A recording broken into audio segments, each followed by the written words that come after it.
মোহতরম হাজিরিন,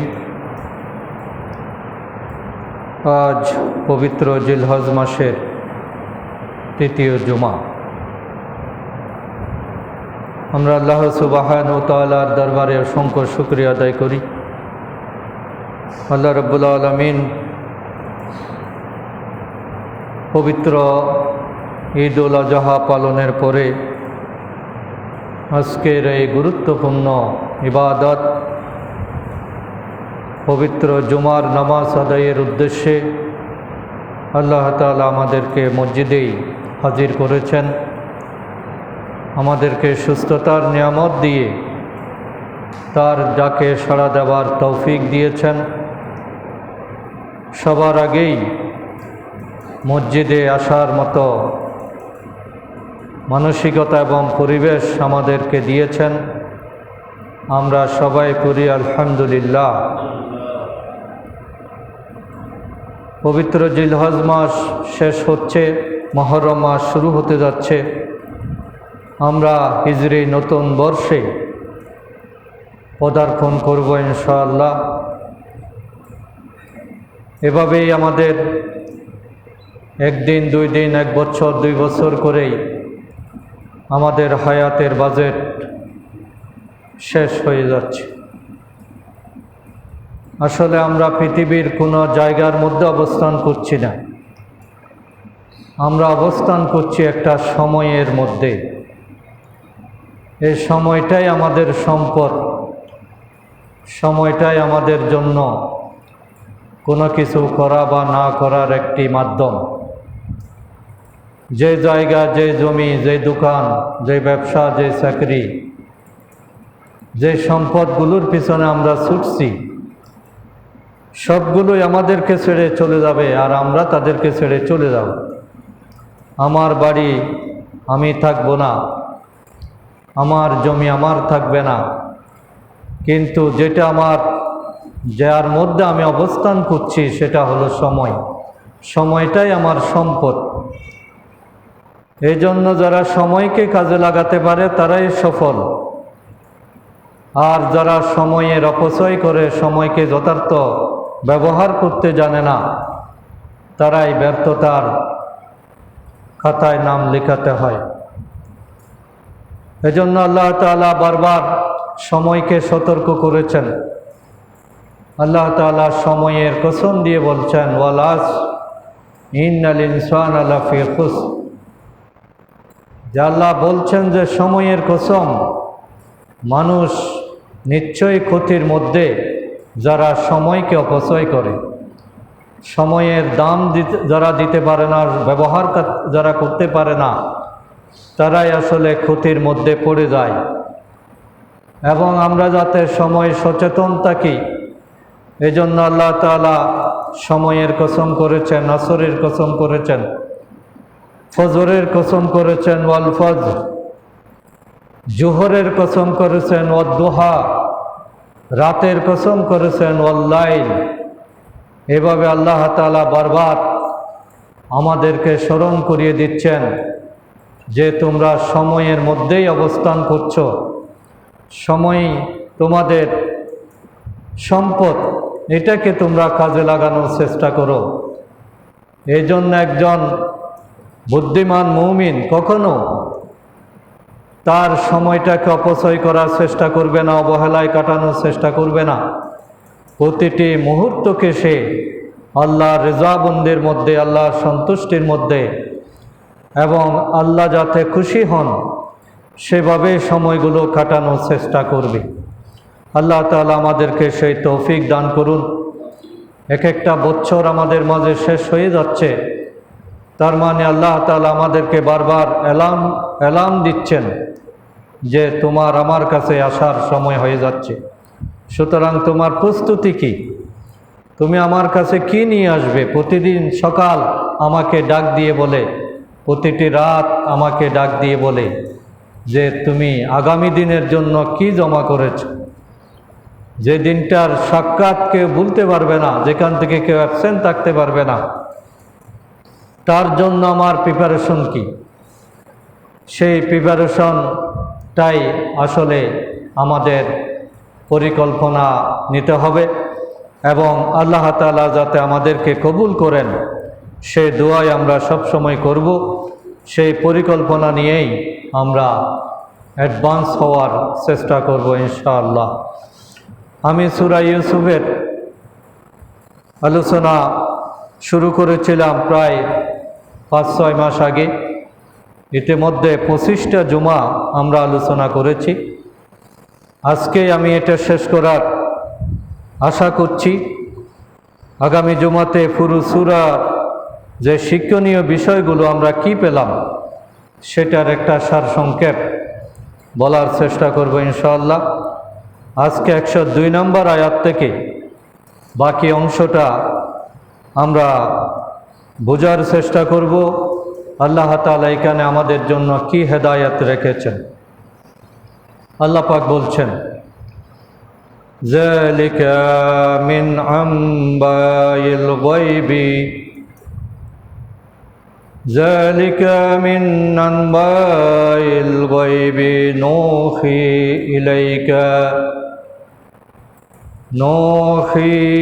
ইলাইকা ওয়া মা কুনতা লাদাইহিম ইয আজমাউ আমরাহুম ওয়া হুম ইয়ামকুরুন। আল্লাহ পাক তার আমাদের রসুলকে উদ্দেশ্য করে বলছেন, যেহেতু রসুলের কাছে কাফেররা প্রশ্ন করেছিল যে আপনি যদি সত্যিকার আল্লাহর নবী হয়ে থাকেন তাহলে আমাদেরকে ইউসুফের কাহিনী বলুন। কিন্তু আসলে ইউসুফ আলাইহিস সালামের কাহিনী তো নবীর জানা থাকার কথা নয়। তিনি অনেক পরে এসেছেন এবং তিনি কোনো লেখাপড়ায় বা ইতিহাস জানার সুযোগ তার ছিল না। তারা মূলত তাকে পরীক্ষা করতে চেয়েছিল যে নবী সত্যিকার নবী কিনা, তার কাছে ওহী আসে কিনা, তিনি গায়েবের খবর জানেন কিনা। এটা পরীক্ষা করার জন্যই তারা এই প্রশ্নটা করেছিল। এই জন্য আল্লাহ পাক বলছেন যে যালিকা, হে নবী, আমি আপনাকে যেটা জানিয়েছি এই পর্যন্ত, আমি 101 আয়াত পর্যন্ত যে বিস্তারিত ইউসুফ আলাইহিস সালামের কাহিনীগুলো আমি তোমার কাছে তুলে ধরলাম, এগুলো হচ্ছে মিন আম্বাই গায়ব, এগুলো হচ্ছে গায়েবের অংশ। এগুলো কোনোটাই তোমার জানা থাকার কথা নয় যদি আমি না জানাই। গায়েব হলো এমন বিষয় যেটা আল্লাহ না জানালে জানা সম্ভব হয় না। এমন উদ্দৃশ্য যেটা শুধুমাত্র আল্লাহর পক্ষেই জানা সম্ভব। এই জন্য ইউসুফ আলাইহিস সালামের 1000 বছর আগের ঘটনা আল্লাহ রসুলের পক্ষে কখনো বলা সম্ভব ছিল না যদি আল্লাহ তাআলা সেটা প্রকাশ না করতেন। এই জন্য আল্লাহ বলছেন যে আমি আপনাকে যেটা জানিয়েছি এটা হলো সে গায়েবের বিভিন্ন সংবাদ আপনাকে যেভাবে জানাই, সেই সংবাদেরই একটি অংশ হচ্ছে আজকের ওহী। এই ওহীর মাধ্যমে আমি গায়েবের খবরগুলো আপনার কাছে পাঠিয়েছি। নূহি ইলাইকা, আপনার কাছে ওহীর মাধ্যমে আমি এই সংবাদগুলো জানিয়েছি। ওয়া মা কুনতা লাদাইহিম, অথচ তুমি তাদের কাছে তো ছিলেই না। ইয আজমাউ, যখন তারা একজুট হয়েছিল, তারা বলতে এখানে ইউসুফের ভাইয়েরা ইউসুফকে মারার জন্য যে একজুট হয়েছিল, আল্লাহ বলতেছেন ওয়া মা কুনতা লাদাইহিম, তুমি সেই সময় তার ভাইয়েরা যে একত্রিত হয়েছিল সেই সময় তুমি ছিলে না। আমরাহুম ওয়া হুম ইয়ামকুরুন, এবং তারা যে চক্রান্ত করছিল তাকে মেরে ফেলবে, এই চক্রান্তের যে বৈঠক হচ্ছিল সেই বৈঠকগুলোতে আপনি নিশ্চয়ই অনুপস্থিত ছিলেন, আপনি সেখানে উপস্থিত ছিলেন না এবং তাদের এই চক্রান্ত আপনার জানার কথা নয়, কিন্তু আমি আপনাকে জানিয়েছি। যালিকা মিন আম্বাইল গায়বি নূহি ইলাইকা, আমি ওহীর মাধ্যমে এই গায়েবের সংবাদ ইউসুফ আলাইহিস সালামের পুরো কাহিনী আপনাকে অবহিত করেছি।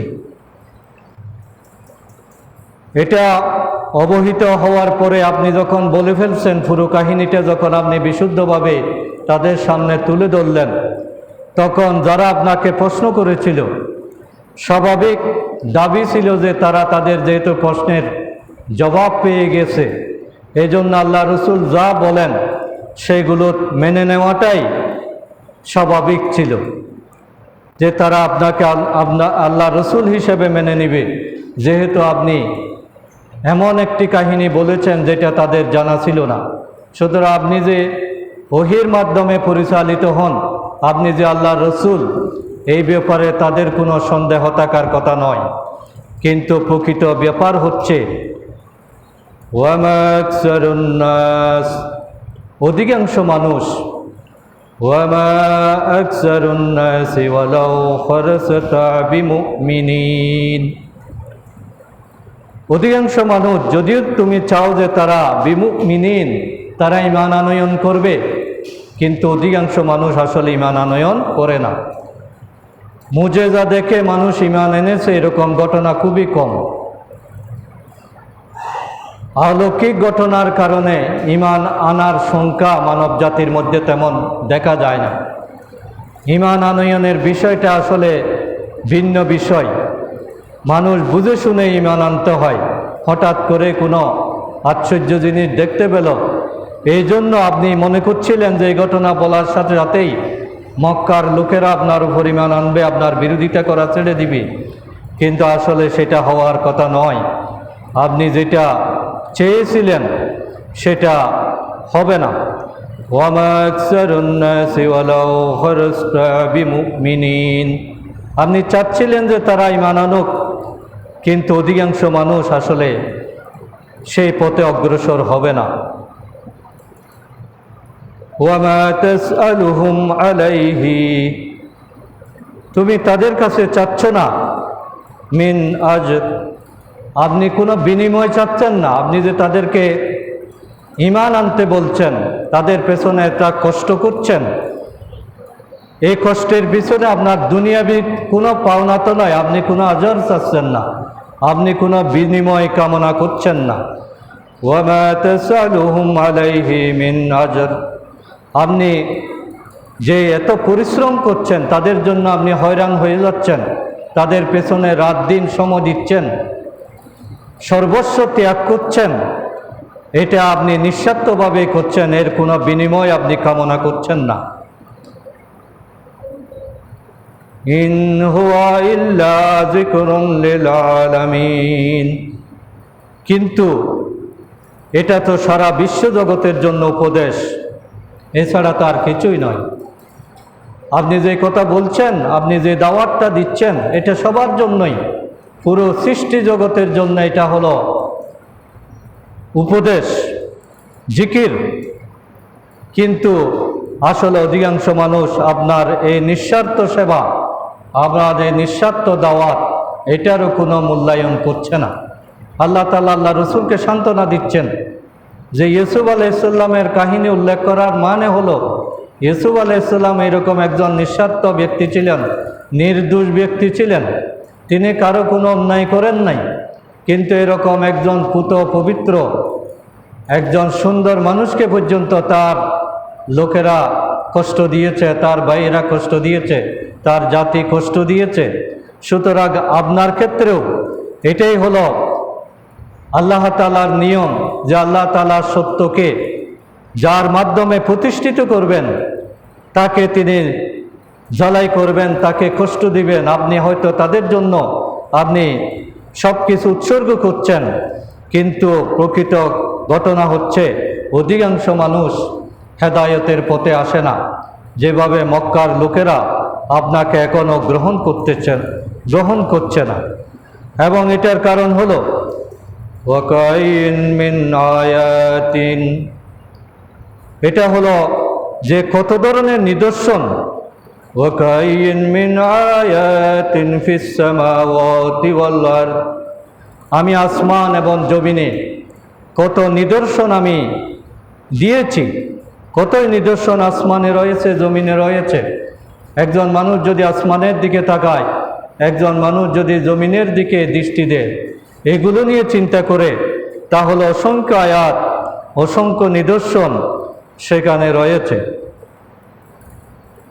এবং তারা যখন এগুলো অতিবাহিত করে, ইয়ামরুনা আলাইহা, তারা যখন এগুলোর কাজ দিয়ে যায়, তারা তো আসমানেই বসবাস করে, আসমানকে তারা দেখে, জমিনেই তারা বসবাস করে, এগুলো নিয়েই তাদের জীবন, এগুলোর মধ্যেই তাদের জীবন চক্র পরিচালিত হয়। ইয়ামরুনা আলাইহা ওয়া হুম আনহা মুরিদুন, অথচ এগুলোর প্রতি তাদের কোনো আগ্রহ নাই, তারা সব বিমুখ, উদাসীন। আল্লাহর এত সৃষ্টি, এত সৌন্দর্য, এত নিয়ামত, এত কুদরত, এইগুলোর ব্যাপারে সাধারণ মানুষের কোনো আগ্রহ নাই, কোনো উৎসাহ নাই, কোনো চিন্তা নাই, কোনো পরিকল্পনা নাই, এবং কোনো ধরনের গুরুত্ব মানুষ এগুলো দিচ্ছে না। তারা যেভাবেই আছে সেভাবেই উপেক্ষা করে, এগুলোকে কোনো ধরনের মূল্য না দিয়েই তারা তাদের জীবনটা শেষ করছে। আল্লাহ তাআলা আল্লাহর নবীকে বলছেন যে অধিকাংশ মানুষের অবস্থা হচ্ছে, আমি আমার এই সৃষ্টির বিশালতা, আমার এই সৃষ্টির নৈপুণ্য, আমার এই নিয়ামতের সমাহার, এগুলো অধিকাংশ মানুষ এগুলোর কোনো গুরুত্ব দেয় না। তারা এগুলো বিমুখ হয়ে বসে থাকে। স্বাভাবিকভাবে তাদের দিন যায়, রাত যায়, কিন্তু তাদের চেতনার কোনো পরিবর্তন হয় না। এখানে মানব জাতির যে স্বাভাবিক বৈশিষ্ট্য, মানুষ যে আসলেই গাফেল, আল্লাহ তাআলা এই চিত্রটাই তুলে ধরেছেন। এবং আল্লাহ তাআলা বলছেন, ওয়ামা ইউমিনু আকসারুহুম, তাদের অধিকাংশ ঈমান আনে না। ওয়ামা ইউমিনু আকসারুহুম বিল্লাহি, আল্লাহ তাআলার প্রতি তাদের অধিকাংশই ঈমান আনে না। ইল্লা ওয়াহুম মুশরিকুন, এবং তাদের অধিকাংশই হলো শিরকের মধ্যে লিপ্ত। তারা ঈমান আনে না এবং তারা মুশরিক হিসাবেই তাদের জীবনটা শেষ করে থাকে। অধিকাংশ মানুষের অবস্থা হচ্ছে, অধিকাংশ মানুষই শিরকের মধ্যে নিমজ্জিত, আল্লাহর সাথে শরীক করে। আল্লাহর ক্ষমতা, আল্লাহর গুণাবলী, আল্লাহর হুকুম, আল্লাহর জাত, আল্লাহর সিফাত, এগুলোর মধ্যে মানুষ বারবার শরীক করে। মানুষ বলে যে আল্লাহও পারে, অন্য কেউ পারে। আল্লাহকে তারা আল্লাহর পুত্র বানিয়েছে, আল্লাহর স্ত্রী বানিয়েছে। এইভাবে মানুষ, অধিকাংশ মানুষ হলো শিরকের মধ্যে লিপ্ত। মানব জাতির এই ভয়াবহ অবস্থা এবং এই যে নেগেটিভ তাদের অ্যাটিটিউড, আল্লাহ তাআলা বেশ কয়েকটি আয়াতে আল্লাহ রসুলকে সান্ত্বনা দিচ্ছেন যে আপনার বেশি অস্থির হওয়ার কারণ নাই। আপনি হয়তো চাচ্ছেন যে রাতারাতি সব মানুষ ঈমান আনুক, সবাই আল্লাহর দ্বীনের পথে ফিরে আসুক, আল্লাহর আনুগত্যের মধ্যে প্রবেশ করে নিজেদেরকে ধন্য করুক, এটা আপনার মনের কামনা। কিন্তু আমি তো চিনি যে মানুষ কীরকম। অধিকাংশ মানুষ হলো আল্লাহর সৃষ্টি নিয়ে চিন্তা করে না এবং ঈমানের গুরুত্ব বুঝে না, তারা আমার সাথে শরীক করে। এবং অধিকাংশ মানুষ মনে করে আফামিনু, তারা মনে করে যে তারা কি নিরাপদ হয়ে গেছে, আনতাতিয়াহুম, তাদের উপর আসবে না, গাশিয়াতুন মিন আযাবিল্লাহ, তাদের উপর আযাব আসবে না, তারা কখনো আল্লাহর পাকড়াওয়ের শিকার হবে না। তারা কি এটা ধরে নিয়েছে যে মানুষ তো মনে করে যে তার উপর কখনো বিপদ আসবে না, সে কখনো বিপদগ্রস্ত হবে না, সে আফামিনু, সে মনে হয় নিরাপদ হয়ে গেছে। আনতাতিহুম তাতিয়াহুম গাশিয়াতুম মিন আযাবিল্লাহ, তাদের উপর আল্লাহর পক্ষ থেকে যে সর্বগ্রাসী, গাশিয়া মানে হলো সর্বাত্মক আযাব, যে আযাব থেকে নিষ্কৃতি পাওয়ার কোনো সুযোগ নাই, এরকম চতুর্মুখী আযাব তাদেরকে যে গ্রাস করবে, সর্বগ্রাসী শাস্তি যা তাদের সামনে যে আসবে, মানুষ কি মনে করে এটা থেকে তারা নিরাপদ হয়ে গেছে? এবং সেই আযাবটা এমনভাবে আসবে যে মিন আযাবিল্লাহ, আল্লাহর আযাবটা এমনভাবে আসবে, আও তাতিয়াহুম মুসসাআতু, কিয়ামতটা এমনভাবে আসবে, বাগতাতান ওয়াহুম লা ইয়াশউরুন, এটা হঠাৎ চলে আসবে। কিয়ামতের ভয়াবহতা আযাবটা মানুষের কাছে হঠাৎ করে চলে আসবে, কিন্তু তারা মনে করছে যে তারা নিরাপদ হয়ে গেছে, তাদেরকে ধরার মতো, শাস্তি দেওয়ার মতো, তাদের এই অসৎ কর্মের কোনো পরিণাম তাদেরকে ভোগ করতে হবে না। কিন্তু আল্লাহ তাআলা বলছেন না, তাদের উপর সর্বগ্রাসী যে আল্লাহর আযাব, সেটা হঠাৎ করেই বাগাতাতান ওয়াহুম লা ইয়াশউরুন, এমনভাবে আসবে যে তারা টেরও পাবে না, তারা বুঝতেও পারবে না যে এক সেকেন্ড আগে কি ছিল, এক সেকেন্ড পরে কি হচ্ছে, এটা তারা বুঝতেই পারবে না। আমাদের মৃত্যুটা যেভাবে আসে, যে মানুষ মারা যাওয়ার 1 মিনিট আগেও বুঝতে পারে না যে সে মারা যাচ্ছে। সুতরাং বিপদটাও, আল্লাহর আযাবটাও আল্লাহ তাআলা এভাবেই পাঠাবেন। তাহলে সূরা ইউসুফের শেষ পর্যায়ে আল্লাহ তাআলা আল্লাহ রসুলকে সান্ত্বনা দিচ্ছেন। তিনি মানুষের চরিত্র এখানে তুলে ধরেছেন এবং আল্লাহ তাআলা তাদের ব্যাপারে যে সিদ্ধান্তটা কীরকম হবে, আজকে তারা যে আপনার কথা অমান্য করছে, এটা আসলে আপনাকে অমান্য করছে না, এটা তো আল্লাহকেই তারা অস্বীকার করছে। সুতরাং আল্লাহকে যারা অস্বীকার করে, আল্লাহকে যারা গুরুত্ব দেয় না, আল্লাহর সাথে যারা শরীক করে, তাদের আযাব থেকে মুক্তির কোনো সুযোগ নেই। এক সময় না এক সময় তাদেরকে এর পরিণাম ভোগ করতে হবে। এরপর আল্লাহ পাক বলছেন, হে রসুল, আপনি এগুলো নিয়ে আর চিন্তা করার দরকার নেই। আপনার কাজই হলো একটা, সেটা হলো কুল, আপনি বলে দিন যে হাযিহি, এটাই সাবিলি, আমার পথ হলো একটাই, আদউ ইলাল্লাহ, আমি আল্লাহর পথে মানুষকে ডাকি, এটাই হলো আমার একমাত্র পথ। কুল হাযিহি সাবিলি আদউ ইলাল্লাহ, যে হে রসুল, আপনি এ সমস্ত বাদ দেন, আপনাকে আমি যে জন্য পাঠিয়েছি সেটা হলো মানুষকে দাওয়াত দেওয়া, মানুষকে সতর্ক করা, মানুষকে আল্লাহর দিকে আহ্বান করা। আপনি আল্লাহর দিকে আহ্বান করতে থাকেন। আপনি বলেন যে তোমরা যাই বলো না কেন, তোমরা যেটাই করো, আমার একটাই দফা, একটাই দাবি, একটাই কাজ, আমার কর্মসূচি একটাই, সেটা হলো হাযিহি সাবিলি আদউ ইলাল্লাহ, যে আমার পথ হলো একটা, আমি মানুষকে আল্লাহর দিকে আহ্বান করি। এই জন্য দাওয়াতি কাজটাই হলো আসলে সব নবীর প্রধান এবং প্রথম মিশন। সব নবী আল্লাহর দিকে মানুষকে ডেকেছেন, এবং দাওয়াতি কাজ যদি করা হয় তাহলে সেটার উপকারিতা হলো, কোনো মানুষ যখন আল্লাহর দিকে মানুষকে ডাকে, তখন এটা হলো সদকায়ে জারিয়া। আমরা টাকা পয়সা দান করলে, জায়গা জমি দান করলে সদকায়ে জারিয়া মনে করি, এটাও এক ধরনের সদকায়ে জারিয়া, যেটা মৃত্যুর পরও জারি থাকে। কিন্তু আসলে সবচেয়ে মূল্যবান সদকায়ে জারিয়া হলো মানুষকে আল্লাহর দিকে নিয়ে আসা। এটা এই যে মানুষ আপনার দাওয়াতের কারণে বা আল্লাহর কাজ করবে, আল্লাহর কথা বলবে, আল্লাহর হুকুম পালন করবে, এ যতগুলো আমল করবে, সব আমল কিন্তু আমার আমলনামায় যুক্ত হবে। তার আমলের সাথে সাথে আমার আমলেও আমি সেগুলো দেখতে পাবো। এই জন্য একজন মানুষকে নামাজি বানালে এটা আসলে ওই ব্যক্তির যতটুকু না লাভ, তার সেই আমারই লাভ, কারণ তার নামাজের সওয়াবটা আমার অ্যাকাউন্টে অটোমেটিক জমা হয়ে যাচ্ছে। আমি মারা যাওয়ার পরে যদি সে নামাজ আদায় করে, তাহলে আমার কবরে সেই সওয়াবগুলো যাবে।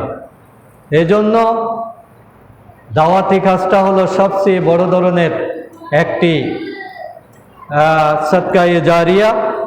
আর এই দাওয়াতি কাজের প্রধান ক্ষেত্র হলো পরিবার। আল্লাহ রসুল সর্বপ্রথম তার দাওয়াত শুরু করেছেন তার স্ত্রীকে দিয়ে। আর আমরা বাইরে অনেক কথা বলি, কিন্তু ঘরের মধ্যে এগুলো বলি না। অথচ ইসলামী আন্দোলনের, ইসলাম প্রতিষ্ঠার, ইসলাম কায়েমের প্রথম কর্মী হলেন একজন মহিলা, হযরত খাদিজা রাদিয়াল্লাহু তাআলা আনহা। তিনিই প্রথম ঈমানদার এবং আল্লাহ রসুলের প্রতি সর্বপ্রথম ঈমান আনয়নকারী। এই জন্য ইসলামের প্রসার এবং বিস্তৃতির পিছনে মহিলাদের অবদান অনেক অনেক বেশি। সর্বপ্রথম ঈমান এনেছে মহিলা, সর্বপ্রথম শাহাদত বরণ করেছেন একজন মহিলা। তাহলে ইসলামের অবদানের ক্ষেত্রে তাদের যে অবদান, এটা আমরা যাতে ভুলে না যাই। মহিলারা হলো সমাজের অর্ধেক। একটা সমাজের দুইটা চাকা, সামনে এবং পিছনে। একটা মোটর সাইকেল যদি আমি চালাতে চাই, তাহলে দুইটা চাকাকেই একসাথে চলতে হবে, নতুবা আমি গন্তব্যে পৌঁছতে পারবো না। এই জন্য আমরা সমাজকে যদি সংশোধন করতে চাই, আমরা যদি আখিরাতে মুক্তি পেতে চাই এবং আল্লাহকে সন্তুষ্ট রাখতে চাই, তাহলে নারী পুরুষ সবাইকে দিন মানতে হবে। দিনের প্রসারে সবাইকে সমানভাবে ভূমিকা পালন করতে হবে। এজন্য পারিবারিকভাবে এগিয়ে যাওয়া, এটা কিন্তু মুমিনের বৈশিষ্ট্য। আল্লাহ রসুল এই আহ্বান আল্লাহ করার পরে, আল্লাহ যখন তাকে দাওয়াতি কাজের কর্মসূচি দিলেন, ইয়া আইয়ুহাল মুদ্দাসসির কুম ফানজির ওয়া রাব্বাকা ফাকাব্বির ওয়া সিয়াবাকা ফাতাহহির, এভাবে যখন তিনি দাওয়াতি কাজ করার জন্য আল্লাহ রসুলকে অর্ডার করলেন, তিনি সর্বপ্রথম তার স্ত্রীকে দাওয়াত দিলেন। এরপরে তার সবচেয়ে কাছের বন্ধু, যিনি যার সাথে সবসময় উঠা বসা, সেই একান্ত ক্লোজ ফ্রেন্ড যিনি হযরত আবু বকর, তাকে তিনি দাওয়াত দিলেন। যুবকদের মধ্যে তিনি হলেন সর্বপ্রথম ঈমানদার। পুরুষদের মধ্যে হযরত আবু বকর, আল্লাহ রসুলের সবচেয়ে কাছের বন্ধু যিনি, তিনি প্রথম ঈমান এনেছেন। আর শিশুদের মধ্যে সর্বপ্রথম ঈমান এনেছেন কিশোর, তার বয়স 8-9 বছরের দিকে। তিনি হলেন রসুলের চাচাতো ভাই আলী ইবনে আবি তালিব, চাচাতো ভাই, যিনি রসুলের সাথেই ছিলেন। তাহলে নিজের স্ত্রী ঈমান এনেছেন, নিজের বন্ধু ঈমান এনেছেন, নিজের ভাই, ঘরের লোক, সব হলো ঘরের লোক। ইসলাম প্রচার হয়েছে আগে ঘরের লোক দিয়ে। আর আমরা ইসলাম প্রচার করার জন্য বাইরে সময় দিই, ঘরে বলি না। আমি নামাজ পড়ি, কিন্তু আমার ওয়াইফ পড়ে কিনা এটার খোঁজখবর অনেকেই নেয় না। আমি কোরআন পড়ি, আমার ছেলেটা কোরআন পড়ে কিনা এটা আমরা অনেক সময় খবর নিই না। আমরা অন্য কোনো কিছু কিন্তু খবর নিই, টাকা আছে কিনা, অন্য কোনো কিছু দুনিয়ার লাগবে না, কাপড় লাগবে কিনা, কিন্তু দিনের পথে আছে কিনা এটা আমরা অনেক সময় ভুলে যাই। কিন্তু একজন মুমিনের প্রতি সবচেয়ে বড় দাওয়াত হলো, সবচেয়ে বড় এহসান হলো তাকে আল্লাহর দ্বীনের দিকে আহ্বান করা। এই জন্য আল্লাহ পাক বলছেন, কুল হাজিহি সাবিলি আদউ ইলাল্লাহ, যে হে রসুল আপনি বলেন যে আমার পথই হলো একটাই, আমার কর্মসূচি হলো একটাই, সেটা হলো আমি মানুষকে আল্লাহর দিকে ডাকি। তাহলে নবীর কর্মসূচি যেটা, নবীর উম্মতের কর্মসূচিও সেটা। কিয়ামত পর্যন্ত আর কোনো নবী আসবে না, কিন্তু নবীর কাজটা করতে হবে আমাদেরকে। আমরা সবাই হলাম নবীর উম্মত, এবং আমরা যদি দাওয়াতে কাজ না করি তাহলে ইসলাম টিকে থাকবে না। ইসলাম টিকে থাকে দাওয়াতের মাধ্যমে। ইসলামটা প্রচার হয় ম্যান টু ম্যান। ইসলামের বিপক্ষে যারা, তারা টিভির মাধ্যমে, অন্যান্য মিডিয়ার মাধ্যমে প্রচার করে, কিন্তু আমাদের কথাগুলো তো টিভিতে প্রচারিত হয় না। কোরআন হাদিসের কথা সংসদে আসে না, কোরআন হাদিসের কথা পেপার পত্রিকায় আসে না, কোরআন হাদিসের কথা ইউটিউবে আসে না, কোরআন হাদিসের কথা ফেসবুকে আসে না। তাহলে এটা প্রচার হবে কাদের দিয়ে? এটা প্রচার হবে আমি আপনি তাকে দিই। আমরা যারা এই দিনকে ধারণ করেছি, আমরা যারা আল্লাহ রসুলের উম্মত হিসেবে নিজেদেরকে দাবি করি, আমাদের এই ইমানি দায়িত্ব, নৈতিক দায়িত্ব, মৌলিক দায়িত্ব, একমাত্র দায়িত্ব এবং সদকায়ে জারিয়ার একটা বিরাট উসিলা হলো এই দাওয়াতি কাজটাকে অব্যাহত রাখা। এবং আল্লাহ রসুলকে আল্লাহ বলছেন, আলা বাসিরাতিন আনা ওয়া মান ইত্তাবানি, আপনি আমাকে অনুসরণ করে, যে আপনাকে অনুসরণ করে বিচক্ষণতার সাথে, আমি ও আমাকে যারা অনুসরণ করে আল্লাহর পথে আমি ডাকি, তাদেরকে বিচক্ষণতার সাথে দাওয়াতি কাজটা করতে হবে, বিচক্ষণতার সাথে। ওয়া সুবহানাল্লাহি ওয়া মা আনা মিনাল মুশরিকিন, এবং আল্লাহ হচ্ছেন মহাপবিত্র আর আমি মুশরিকদের অন্তর্ভুক্ত নই। এই জন্য দাওয়াতি কাজের যারা সময় দিবেন তাদের জন্য তারা এটাকে তাদের প্রধান কাজ হিসেবে গ্রহণ করবেন এবং দাওয়াতি কাজটা করবেন বুদ্ধির সাথে, বিচক্ষণতার সাথে এবং হিকমতের সাথে।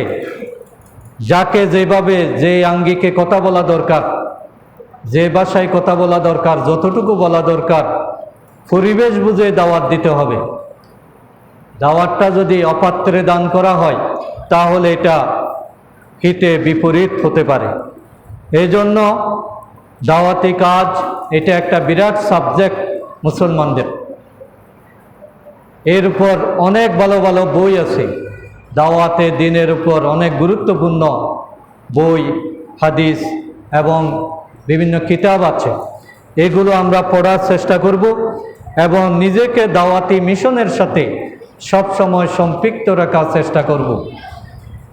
দাওয়াত দেওয়ার জন্য অনেকে মনে করে যে আমি তো তেমন কিছু জানি না, আমি কিসের দাওয়াত দেব।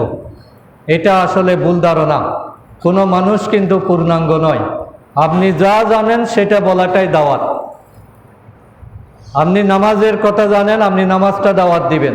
আপনি সুদ হারাম এটা জানেন, আপনি সুদ হারাম এটা বলবেন।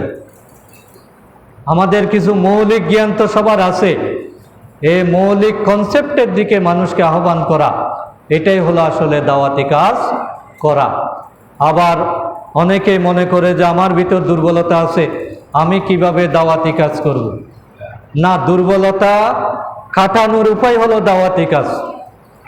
আমি হয়তো নিয়মিত নামাজি, কিন্তু আমি যদি বারবার মানুষকে নামাজের দিকে ডাকি তাহলে আমার নামাজটা ঠিক হয়ে যাবে।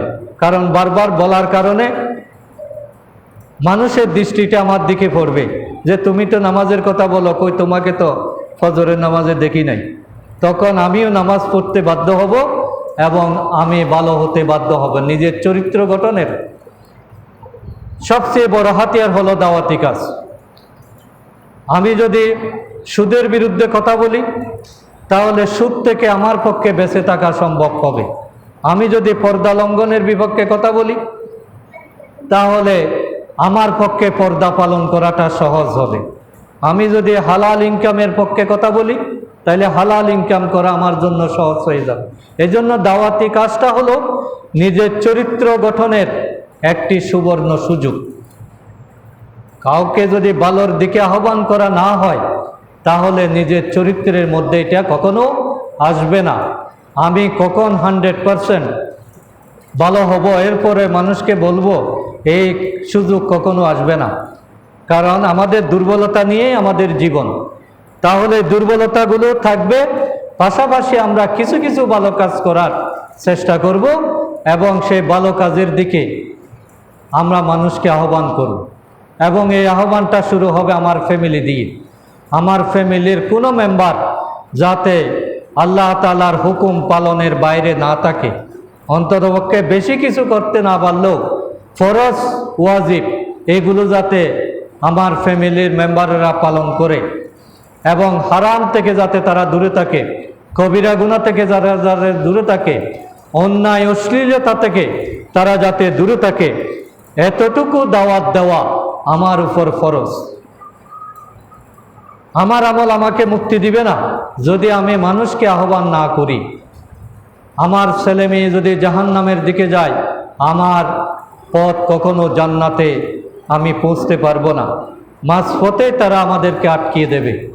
আমার ছেলেই, আমার মেয়েরা, আমার পরিবার আমার বিরুদ্ধে সাক্ষী দিবি, আমার বিরুদ্ধে আল্লাহর কাছে ফরিয়াদ করবে। এই জন্য এগিয়ে যেতে হলে সবাইকে নিয়ে এগিয়ে যেতে হবে। এবং যে কোনো সমাজের মূল ইউনিট হলো পরিবার। সমাজ গঠিত হয় পরিবার নিয়ে। প্রত্যেকটা পরিবারের দায়িত্বশীল যদি সচেতন হন, তিনি যদি তার পরিবারের খোঁজখবর নেন, পরিবারের তত্ত্বাবধান করেন, পরিবারকে সামাল দেন, পরিবারের ব্যাপারে তিনি খোঁজখবর রাখেন, তাহলে সমাজটা এত খারাপ হওয়ার কথা না। রাস্তাঘাটে যারা ইফটিজিং করে, এগুলো কোনো না কোনো পরিবারেরই তো সদস্য। মানুষকে যারা কষ্ট দেয়, অন্যায় করে, এগুলো তো কোনো না কোনো পরিবারের সদস্য। তার নিশ্চয়ই কোনো না কোনো মুরব্বী আছে। সেই মুরব্বী, সেই অভিভাবক, সেই গার্ডিয়ান, তাকে গাইড করা না করার কারণে আজকে দিন দিন আমাদের সমাজটা রসাতলে যাচ্ছে। একজন জ্ঞানী ব্যক্তি বলেছেন যে খারাপ মানুষের খারাপ আচরণের কারণে সমাজ খারাপ হয় না, বরং সমাজ খারাপ হয় ভালো মানুষের নীরবতার কারণে। ভালো মানুষগুলো যখন নীরব হয়ে যায়, তখন এই সমাজটা রসাতলে যায়। খারাপ মানুষ আছে কয়জন, কিন্তু ভালো মানুষের সংখ্যাটা অনেক বেশি। তাহলে ভালো মানুষেরা যদি চুপচাপ থাকে, নীরব থাকে, দাওয়াতি কাজটা বন্ধ করে দেয়, তাহলে কিন্তু সমাজটা খারাপের দিকে চলে যায়। এই জন্য আমরা প্রত্যেকে আমাদের ফ্যামিলির উপর পাহারাদারির ব্যবস্থা করি। আমরা যাতে আমাদের দায়িত্বকে ভুলে না যাই, এটাকে ছোট মনে না করি। আমার ছেলেটাকে আমি প্রতিষ্ঠানে দিয়েছি, শিক্ষকের যতটুকু না দায়িত্ব, শিক্ষকের কাছে তাকে কয় ঘন্টা থাকে? ওরা 3 ঘন্টা 4 ঘন্টা একটা প্রতিষ্ঠানে থাকে, কিন্তু বাকি 18 ঘন্টা 17 ঘন্টা তো আমার বাড়িতেই থাকতেছে। এই 18 ঘন্টা এই পরিচর্যাটা যদি সে না পায়, একজন শিক্ষক তাকে কিভাবে গাইড করবেন? এই জন্য সকল প্রশিক্ষণের কেন্দ্রবিন্দু হবে পরিবার। এটা হলো নিউক্লিয়াস, এটাই সেন্টার। পরিবারকে কেন্দ্র করেই মানুষের জীবনটা আবর্তিত হয়। পারিবারিক পরিবেশ বিশুদ্ধ, পারিবারিক পরিবেশ সুন্দর, পারিবারিক পরিবেশটা ইসলামী, আপনার জীবন সুন্দর হতে বাধ্য। আপনি সহজেই বাঁকা পথে যেতে পারবেন না। এটা একেবারে অসম্ভব এবং ব্যতিক্রম। অনেক সময় নবীর সন্তানও বিপদগামী হয়েছে, লূত আলাইহিস সালামের স্ত্রী বিপদগামী হয়েছে। এগুলো হলো ব্যতিক্রম, কিন্তু অধিকাংশ ক্ষেত্রে যেটা হয় সেটা হলো প্রত্যেকটা মানুষ তার মুরব্বীদেরকে অনুসরণ করে, মা বাবাকে অনুসরণ করে বিশেষ করে। এজন্য মায়ের চরিত্র, বাবার চরিত্র, বাবার শিক্ষা, এটাই তার জীবনে স্থায়ী প্রভাব ফেলে। মানুষ তো বড় হয় মায়ের কোলে, ভাষা শিখে মায়ের কোলে, আচরণ শিখে মায়ের কোলে। সুতরাং মা যদি আদর্শ মা হন, তার সন্তান কখনো বিপদগামী হতে পারে না। পৃথিবীতে যারাই ইসলামিক স্কলার আমরা যাদেরকে স্মরণ করি, ইমাম বুখারী থেকে শুরু করে ইমাম নববী, তারপরে এভাবে যারাই আজকে বড় বড় অবদান রেখেছেন, সবার জীবন ইতিহাস যদি আমরা পর্যালোচনা করি, দেখতে পাই তাদের অধিকাংশ তাদের এই সুন্দর জীবনের পেছনে মায়ের অবদানটাই সবচেয়ে বেশি। মারা তাদের জন্য ভূমিকা রেখেছেন, দোয়া করেছেন। ইমাম বুখারী রহমতুল্লাহ আলাইহি অন্ধ হয়ে গিয়েছিলেন বাল্যকালে, একদম পরিপূর্ণ অন্ধ, কিছুই দেখতেন না। এই অবস্থায় তার মা দিনের পর দিন, মাসের পর মাস, রাতের পর রাত আল্লাহর কাছে দোয়া করেছেন। আল্লাহকে বলেছেন যে আল্লাহ, তুমি আমার ছেলেটার চোখটাকে ফিরিয়ে দাও। আল্লাহ তাআলা মায়ের এই দোয়াটা এমনভাবে কবুল করেছেন যে ইমাম বুখারী চোখ ফিরে পেয়েছেন। এবং তার দৃষ্টিশক্তিটা এত শক্তিশালী ছিল যে তিনি চাঁদের আলোতেও লিখতে পড়তে পারতেন। চাঁদের আলোতে সাধারণত তো লেখাপড়া করা যায় না, আবসা আবসা দেখা যায়, কিন্তু মায়ের দুয়ার বরকত এত বেশি যে ইমাম বুখারী চাঁদের আলোতেও পড়তে পারতেন, লিখতে পারতেন। তাহলে দোয়ায় কি না হয়। আর আমরা আমাদের সন্তানদের জন্য কতক্ষণ দোয়া করি, সারাক্ষণ হইতে শুধু মানে খাওয়া দাওয়ার কথা চিন্তা করি, অন্যান্য চিন্তা করি, কিন্তু আল্লাহকে যে বলতে হবে এটা আমাদের মনে কতক্ষণ আসে। এই জন্য এ ব্যাপারে আমাদেরকে খুবই আন্তরিক হতে হবে, চেষ্টা করতে হবে। প্রত্যেক ফ্যামিলির মেম্বার প্রত্যেকের জন্য দোয়া করবেন। স্ত্রী স্বামীর জন্য দোয়া করবেন, স্বামী স্ত্রীর জন্য দোয়া করবেন, ছেলে বাবার জন্য দোয়া করবেন, বাবা ছেলের জন্য দোয়া করবেন, মেয়ে মায়ের জন্য দোয়া করবেন, মা মেয়ের জন্য দোয়া করবেন, মেয়ে মায়ের জন্য দোয়া করবেন। এভাবে প্রত্যেকের জন্য দোয়া করা, এটা হলো মুমিনের বৈশিষ্ট্য। এটাই হলো সুন্দর ফ্যামিলি গঠনের সবচেয়ে বড় চাবিকাঠি। দোয়ার সিলসিলা যদি বন্ধ থাকে ওইখানে বরকত আসে না। আমরা তো শুধু দুনিয়াবি ব্যবস্থাপনা, ফার্নিচার, টাকা পয়সা, খাওয়া দাওয়া এগুলো দিয়ে শান্তি পেতে চাই।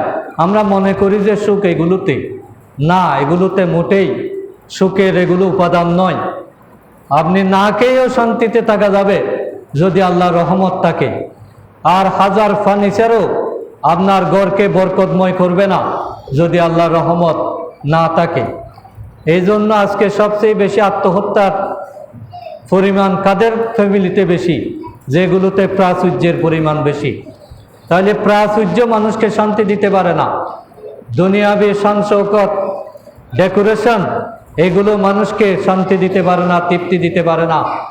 তৃপ্তি দিতে পারে শুধুমাত্র আল্লাহর আনুগত্য, আল্লাহর রহমত, আল্লাহ তাআলার দেওয়া বরকত, এবং সেটা আসবে শুধুমাত্র দাওয়াতি মনোভাবের মাধ্যমে। আমরা প্রত্যেকে হব এক একজন দায়ী, দাওয়াত দানকারী। আমার সামনে কেউ অন্যায় করে যেতে পারবে না। আমার যতটুকু ক্ষমতা আছে এটার সাথে সাথে আমি তার দৃষ্টি আকর্ষণ করার চেষ্টা করব। দৃষ্টি আকর্ষণ করা মানে মারামারি করা না। তাকে সুন্দরভাবে যে ভাষায় বললে সে বুঝবে, সে আন্তরিকভাবে গ্রহণ করবে, তার কল্যাণকামী হয়ে তার উপকার কামনা করে বলতে হবে, মনের জাল জাড়ার জন্য না।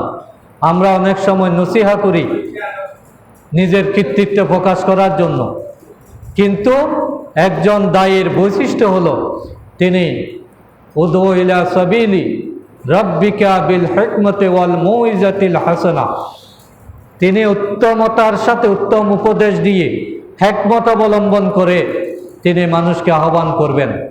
এবং আমরা যদি মানুষকে এভাবে হকের পথে, সত্যের পথে, ইসলামের পথে, আল্লাহর হুকুম পালনের ব্যাপারে মানুষকে যদি দৃষ্টি আকর্ষণ করি, আল্লাহ বলছেন তুমি সারাদিন অনেক কথা বলে থাকো, কিন্তু কোনো কথাই আমার কাছে দামি না।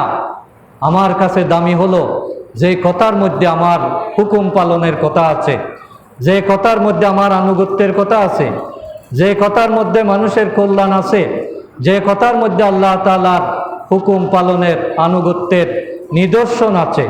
ওয়ামান আহসানু কাওলান মিম্মান দাআ ইলাল্লাহ ওয়া আমিলা সালিহান ওয়া ক্বালা ইন্নানি মিনাল মুসলিমিন, যে তার কথার সেই উত্তম কথা আর কার হতে পারে যে মানুষকে আল্লাহর দিকে ডাকে আর নিজে সৎ আমল করে, আমলে সলে করে আর পরিচয় দেয় ওয়া ক্বালা ইন্নানি, নিশ্চয়ই সে নিজে বলে যে আমি মুসলমানদের অন্তর্ভুক্ত।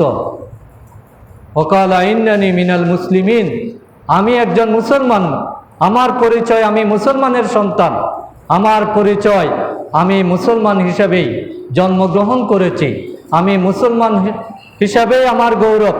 এই মুসলমানিত্ব এটাকে লুকানো যাবে না। মুসলমান হিসাবে নিজেকে পরিচয় দিতে পারা, মুসলমানিত্ব আচার আচরণে ফুটিয়ে তোলা, এটা হলো আল্লাহর কাছে পছন্দনীয় বিষয়। আমার আচার আচরণ দিয়ে যদি আমি মুসলমান কিনা এটা বোঝা না যায়, তাহলে কিন্তু এটা খুবই দুঃখজনক বিষয়। আজকে অমুসলিমেরা ঈমান আনে না কেন?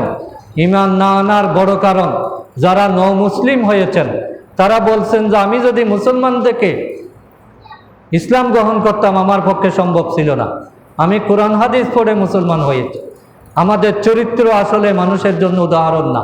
এই জন্য দাওয়াতি চরিত্র যদি থাকে তাহলে আমাদের চরিত্র, আমাদের জীবন মানুষকে চুম্বকের মতো আকর্ষণ করবে। তা আল্লাহ তাআলা আমাদের সকলকে এই ধরনের ম্যাগনেটিক ক্যারেক্টার দান করুক, আমরা যাতে আল্লাহর সন্তুষ্টি হাসিল করতে পারি। সবাইকে অসংখ্য ধন্যবাদ জানিয়ে আমার আলোচনা আজকে শেষ করছি। ওয়া মা তৌফিক ইল্লা বিল্লাহ। আসসালামু আলাইকুম ওয়া রাহমাতুল্লাহ।